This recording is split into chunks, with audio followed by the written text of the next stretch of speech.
umwuka w'Imana muri benshi wavuye mu mitima yabo ahubwo asigara ku bitugu mu mitima yavuyemo kuko ufite umwuka w'Imana icyambere arakurinda ufite umwuka w'Imana arakuyobora ufite umwuka w'Imana uririnda ufite umwuka w'Imana uca bugufi ufite umwuka w'Imana urihangana ufite umwuka w'Imana uresha ibyaha ufite umwuka w'Imana wira imbuto ufite umwuka w'Imana ugenda na kwera kw'Imana ugaragaza gukiranuka k'Uwiteka Imana ariko noneho y'umwuka w'Imana amaze kukuvaho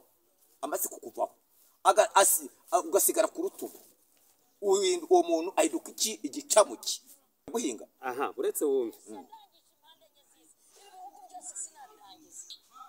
uretse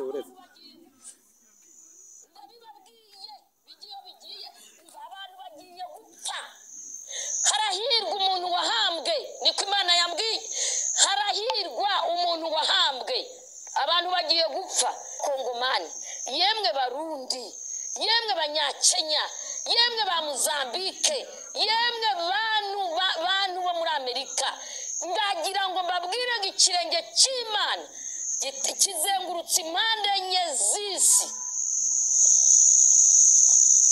kandi ngo kiratambuka gihonyora Mana yambwiye ngo Mukabote abantu bagiye gupfa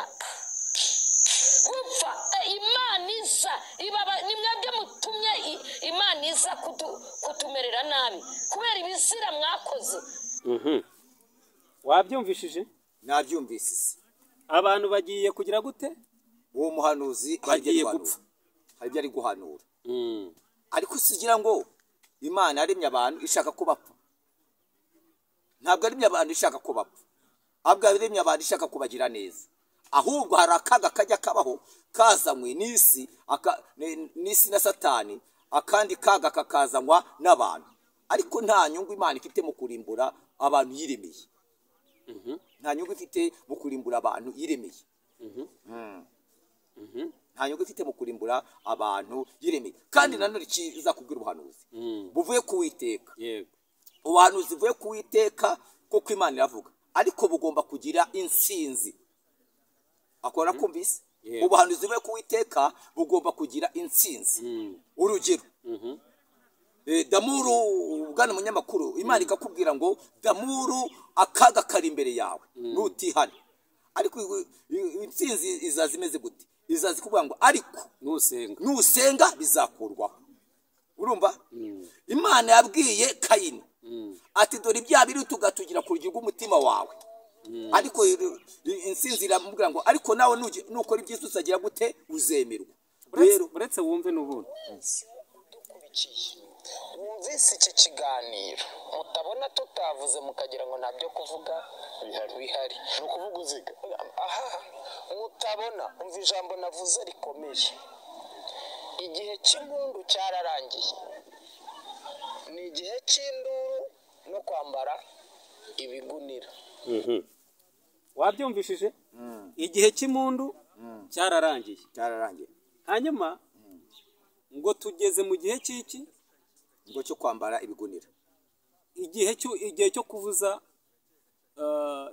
impundu cyararangiye turi mu gihe cyo kuvuza induru uyu ni wa wundi wahanuye ko Nyabugogo hazaba iki inkambi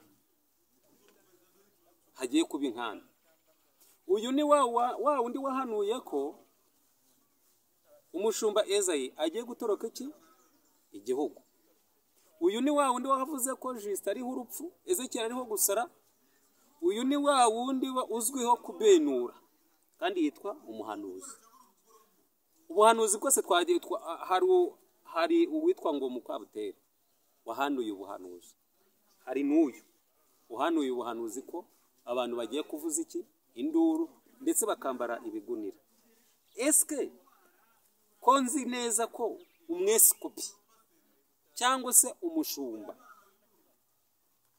akwiriye kubera ijisho ryake abereye ijisho igihugu siko birivugara yego none nimba twese tuje tugahanura nga tugiye kuvuza induru tugiye kwambara ibigunira ndetse bamwe bagiye ngo imfuzi hari igihe abantu badapfa n'ubu uyu munsi bapfu ntagiye abantu badapfa n'ubu uyu munsi bapfu ugeze Rusoro uzasanga hari abaherekeje abavuye mu mubiri umva umuririmbyi yaravuze ngo hahirwa bapfa bapfira mu mwami umwuka nawe ati maze baruhuke imiruho n'imihati.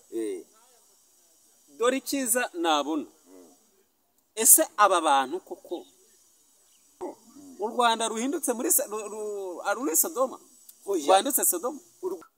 Rero ntabwo hijanditse isengero, ahubwo hari abantu bamwe mu bakozi b'Imana, ntabwo ari bose, bagiye bajya kure y'ijambo ry'Imana bagakora ibyangwa n'amaso y'Uwiteka Imana. Bagakora ibyangwa n'amaso y'Uwiteka Imana.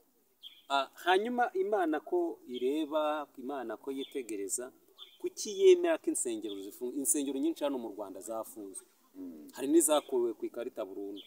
Ese ubona ni iyihe mpamvu?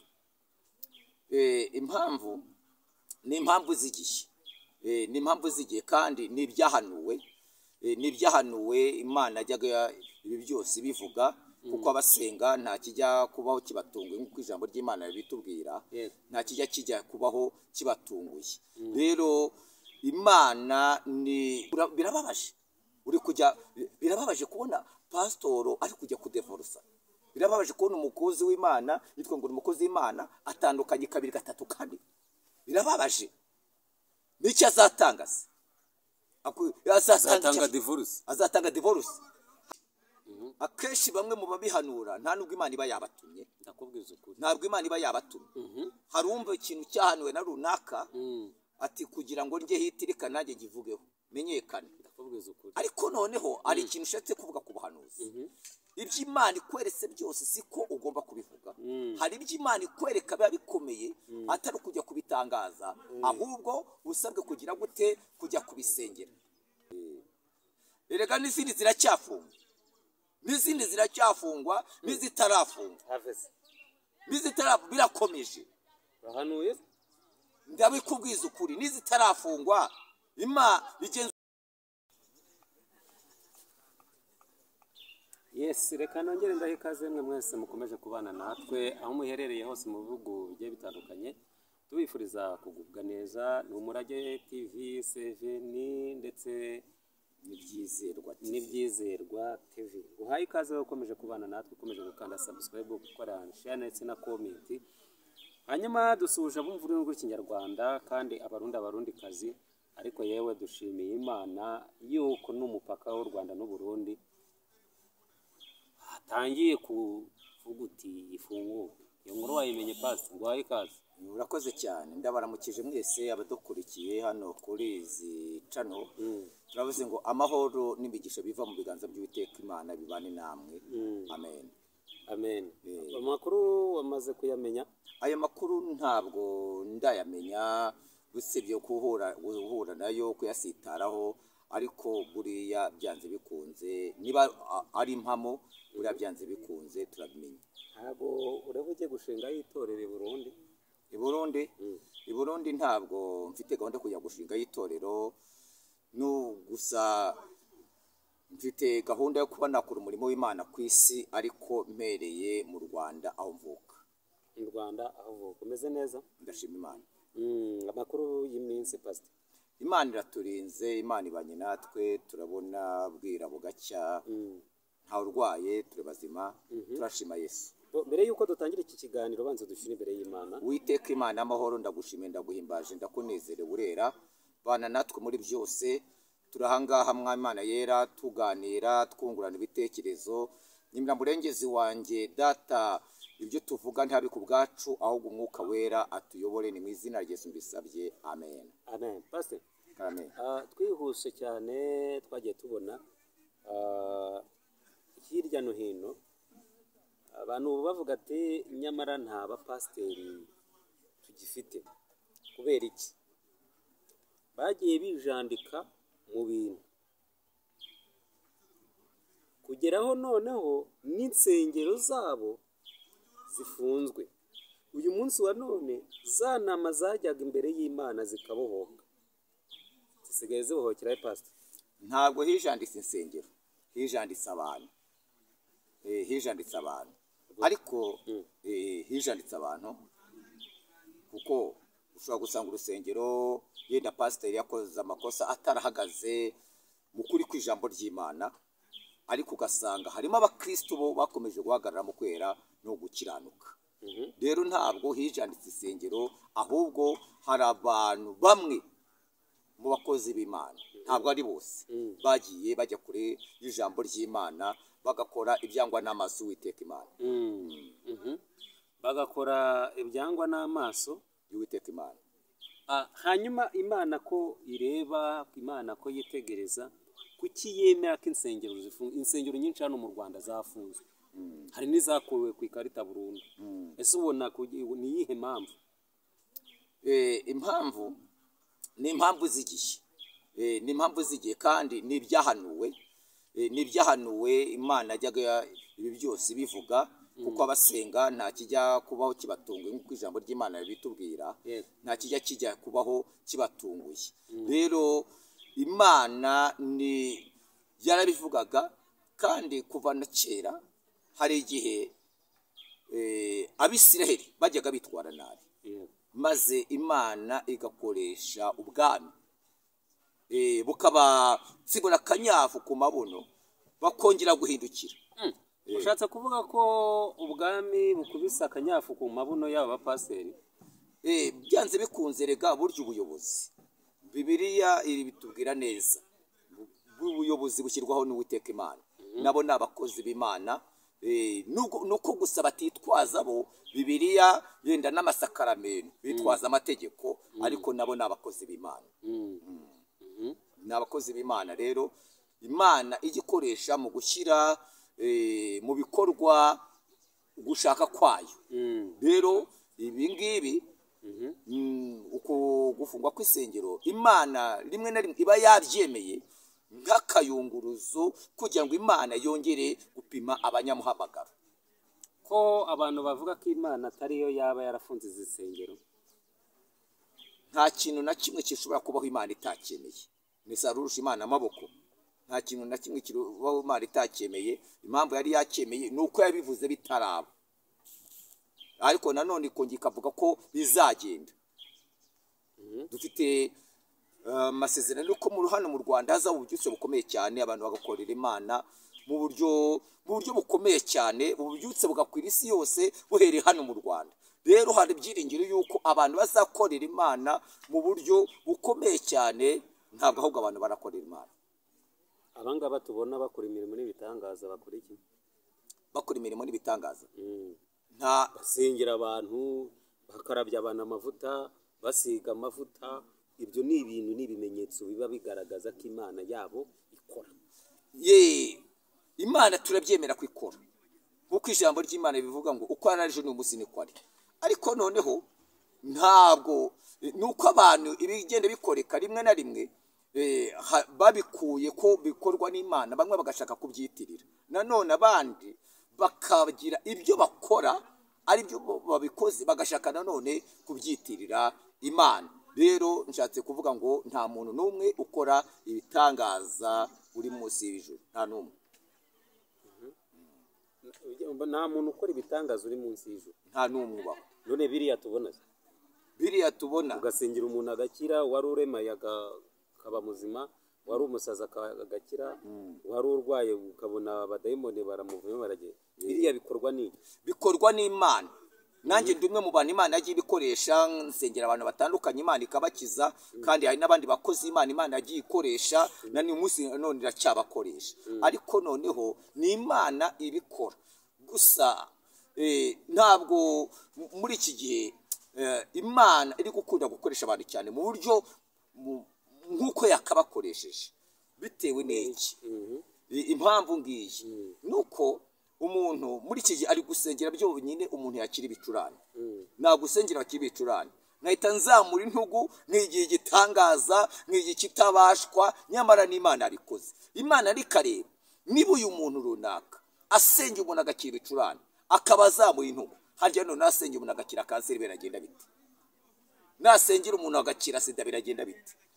Kwishyira hejuru kw'abantu niko kwatumye Imana irakara. Kwishyira hejuru kw'abantu kujya gukura uburakari bw'Imana ku bantu.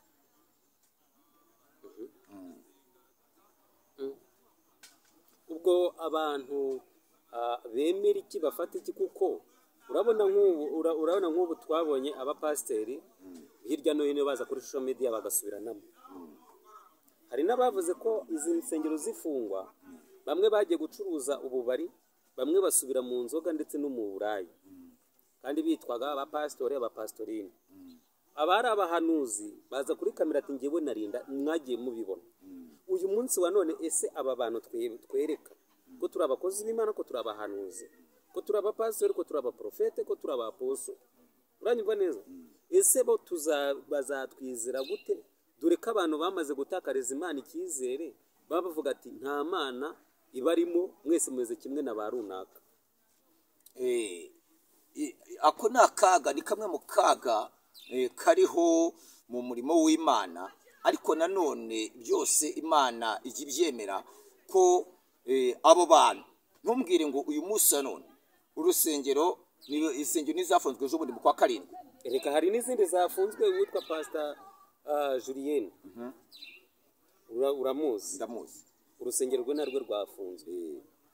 Reka n'izindi ziracyafungwa, n'izindi ziracyafungwa, n'izitarafungwa, birakomeje.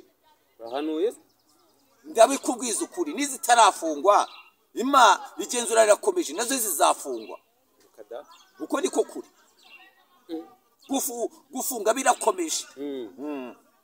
Njye Imana yarambwiye ngo gufunga birakomeje, ntago gufunga birarangira. Gufunga rero birakomeje, ntago birarangira. Ni ukuvuga ngo ahubwo icyo nari nishatse kuvuga ni uko kuba urusengero rufunzwe, umuntu agahita agenda nyuma y'amezi 2 agatangira kunywa inzoga, agatangira mbese agatangira gukora ibyangwa n'amaso Uwiteka Imana, ngaho gutukana, ngaho gusebanya. Njyewe hari uko mbibona, ntabwo uriya muntu aba abyize ako kanya, burya na mbere aba yabikoraga. Ntabwo kuba amezi 5 cyangwa angahe ashize urusengero rufunze, ako kanya umuntu atangiye kumusinzi ngo abe yabyize muri amezi. Na mbere aba yarabikoraga akazi ngo ayihishe, ahubwo none ibi ngibi byabaye. Imana ikaba yarabyemera kugira ngo itwikure abantu ngo kandi muzabamenyera ku mbuto zabo. Rero Imana yarabatwikuruye. Ese nimba yarabatwikuriye, Imana yemera ko abantu bayo bitira izina ry'Imana noneho baseba? Waje uvuga izina ryayo, uragaruka ati ngewe narindaye, undi aravuga ati ngewe Imana yantumye ibi n'ibi. Bamufatiye mu bagore, bamufatiye mu marogi, bamufashe yiba. Urumva mwagiye mubona abapastori benshi bagenda bafunga kandi bazira kwihisha ikintu cy'undi. Uyu munsi wa none ese Imana niyo yabyemeye kugira ngo bafungwe cyangwa bakora ibyo byaha?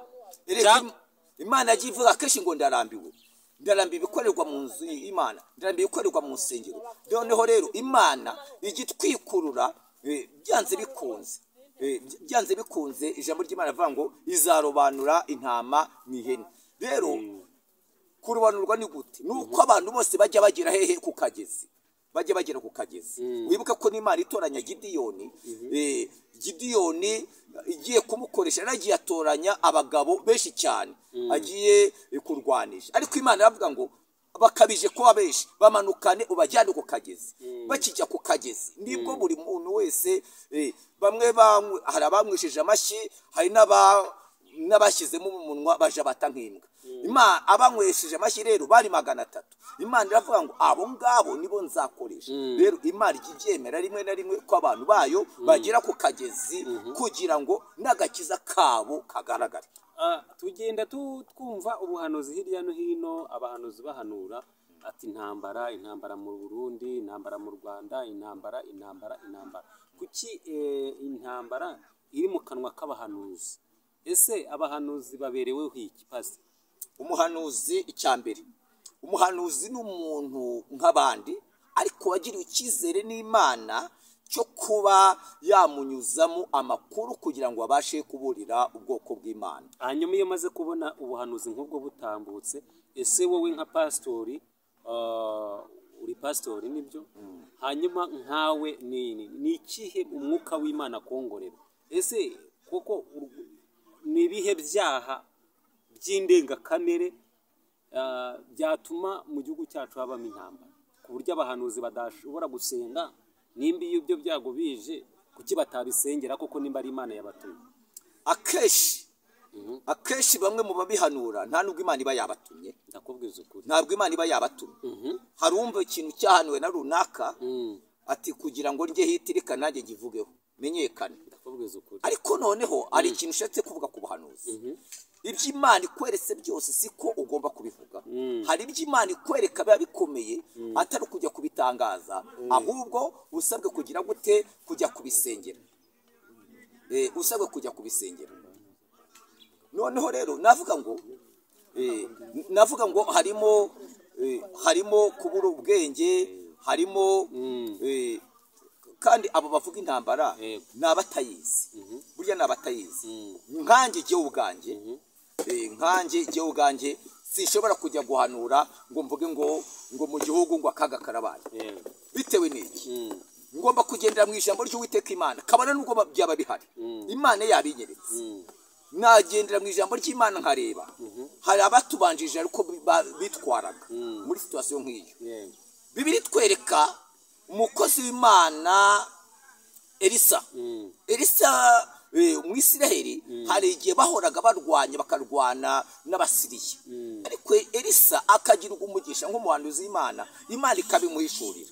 agahaguruka ikamuhishurira ati Abasiriya bazatera, bazanyura aha, bizamera gutya. agahaguruka Elisa akajya kureba umwami, akababwira ati rero Isiriya bapanze ibi n'ibi, bazadutera none mwami. aya makuru yabazaniye umwami. noneho ubutegetsi ubwami bugashyiraho ingamba yo kuzakumira abo banzi babo. noneho rero ntabwo Elisa yigeze agenda ngo afate megafone ajye kuri mikoro, ajye kubwira, ajye mu isoko avuga ati gutya muri Isiraheli intambara irabaye, ibibazo birabaye. kuko si bo bayirwana. intambara irabaye si bo bayirwana. nanjye rero Imana iramutse yabimbwiye ufite uburyo wabivuga. iramutse yabimbwiye, yego, mbese ko njye ntabyirambwira. kandi uri umuhanuzi, kandi urasenga, kandi asenga. ntabyo Imana irambwira. yego, kuko Imana idusezeranya amahoro, ikadusezeranyiriza ibyiza. ntabyo irambwira. ariko biramutse bibaye ngombwa ikajya n'iby'imbwira ku bintu nk'ibyo ngibyo, njye sinshobora kugenda mu magarare kuri televiziyo cyangwa kuri radiyo ngo ujye urwanda ubuhanuzi nk'ubwo. ahubwo icyo nakora ni iki? nagenda ngasanga, nkakora nk'uko Elisa yageze gute, yakoze, ngasanga ubuyobozi. Yesu ashimwe cyane. kuko icya mbere umuhanuzi afite aho akomoka, afite nationality igihugu avukamo. rero abonye akaga ku gihugu cye, agomba guhaguruka. ahubwo njye nahaguruka nkagenda nkegera ubuyobozi, nkabwira ngo bimeze gutya, bimeze gutya, bimeze gutya, bimeze gutya, bimeze gutya. none icyo gihe n'ubuyobozi bugashyiraho ingamba bwo gukumira bya bindi, niba ari ibyorezo, niba ari ibiki, bugashyiraho ingamba zo kubikumira. Imana tugire neza. none se ugiye kubwira umuntu uri kwihingira inyanya ati akaga karabaye, si ukumugandisha arongera guhinga. uretse wumve, uretse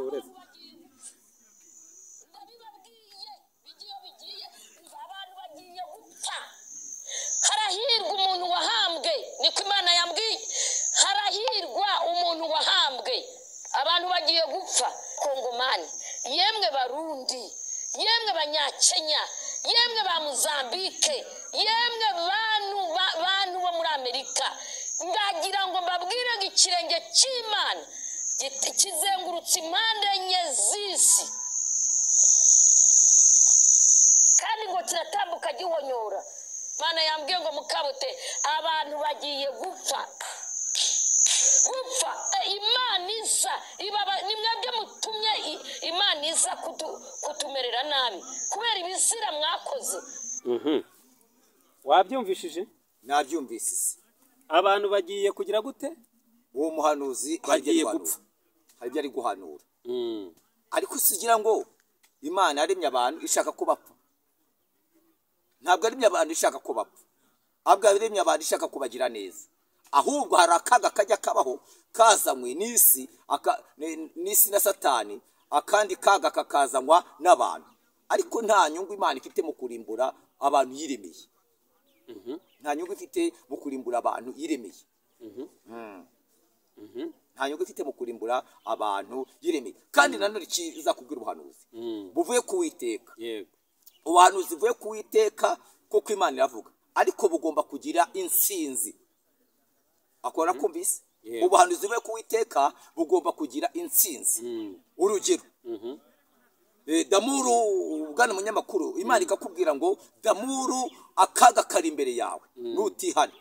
Ariko intsinzi izaza imeze gute? Izaza kuvuga ngo ariko nusenga bizakurwaho. Urumva? Imana yabwiye Kayini ati dore ibyaha biri tugatugira ku rugero rw'umutima wawe. Ariko intsinzi iramubwira ngo ariko nawe nukora ibyiza uzagira gute? Uzemerwa. Rero uretse wumve n'ubundi mwumvise iki kiganiro mutabona tutavuze mukagira ngo ntabyo kuvuga bihari ni ukuvuga uziga aha mutabona umva ijambo navuze rikomeye. Igihe cy'impundu cyararangiye, ni igihe cy'induru no kwambara ibigunira. wabyumvishije? Igihe cy'impundu cyararangiye. Hanyuma ngo tugeze mu gihe cy'iki? Ngo cyo kwambara ibigunira. Igihe cyo kuvuza impundu cyararangiye. Turi mu gihe cyo kuvuza induru. Uyu ni wa wundi wahanuye ko Nyabugogo hazaba iki? Inkambi. Hagiye kuba inkambi. Uyu ni wa wundi wahanuye ko umushumba Ezayi agiye gutoroka iki? Igihugu. Uyu ni wa wundi wavuze ko Justin ariho urupfu, Ezekiel ariho gusara. Uyu ni wa wundi uzwiho kubenura kandi yitwa umuhanuzi. Ubuhanuzi bwose twagiye hari uwitwa ngo Mukabutera wahanuye ubuhanuzi. Hari n'uyu uhanuye ubuhanuzi ko abantu bagiye kuvuza iki? Induru ndetse bakambara ibigunira. Eske ko nzi neza ko umweskopi cyangwa se umushumba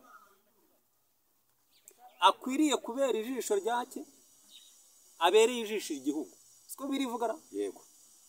None nimba twese tuje tugahanura nga tugiye kuvuza induru, tugiye kwambara ibigunira, ndetse bamwe bagiye ngo imfuze, hari igihe abantu badapfa.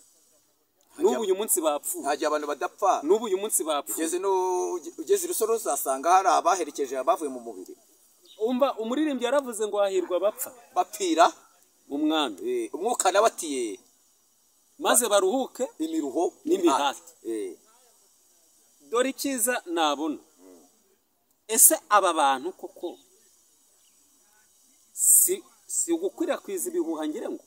Ni ugukwirakwiza ibihuha, ni ugukwirakwiza ubuhuha, ni ugutera abantu ubwoba bitewe n'iki?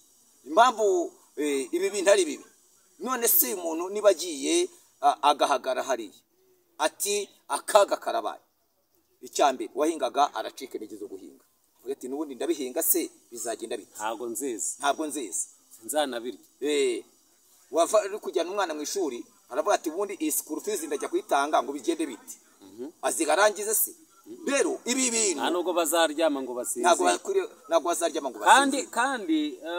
Kandi reka mvuge ngo uyu munsi wa none tubayeho ku bwana. Tubaye ku bw'Imana. None turinzwe ku bwana. Ku bw'Imana. Hanyuma Yesu ari mu gihugu cyo mu ijuru. Aravuga ngo simbasize nk'imfubyi, mbasigiye umufasha. None uyu mufasha yatuvuyemo yagiye. Umufasha abantu. Kandi noneho uyu mufasha ari ukurinda. Uyu mufasha ari umuririmbyi ukuntu yavuze aza kurinda amajyana maza none no mu bihe bidashira. None uyu muntu waturinze imyaka yose yatambutse. Yego. Ubu Imana yarebye ko u Rwanda ruhindutse muri Sodoma. Rwanditse Sodoma. U Rwanda nta kibazo rufite. U Rwanda turabanyamugisha, turabanyamahoro. Ntabwo urya mugasinzira. Turaryama tugasinzira. Ntugenda isaha 2-3 ari ukwakwa. Rwanda turamahoro. turashima imana tujye tuvugisha ukuri niyo turashima mpamvu Imana. nakwakira gutumira nk'umupasiteri ese abantu iyo babonye ubuhanuzi nk'ubu ngubu baba bashaka kwerekana iki? icyambere ni uko baba batagikoreshwa n'Imana, kuko Imana ubwayo ni urukundo, Imana ubwayo ni urukundo kandi igakunda abantu yaremye. Ntabwo Imana ihahamura abantu, ahubwo Imana irabahugura ikabagira inama, mwitware gutya mwitware gutya, yewe n'abatanye ikabagaruza ubugwaneza. umva biri kunivuga yemwe abo nahetse ku mugongo uranyumva neza? Yego. imvi zanyu zizarinda ziba uruyenzi nyibahetse ku mugongo. none se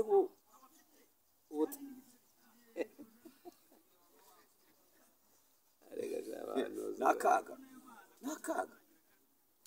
none aba bantu rero kugira ngo bizere Imana, mpamvu kubwira gutyo ari abantu usanga baba baratakarije Imana icyizere. nk'ubu reka nkwereke abashumba cyangwa se abapasitori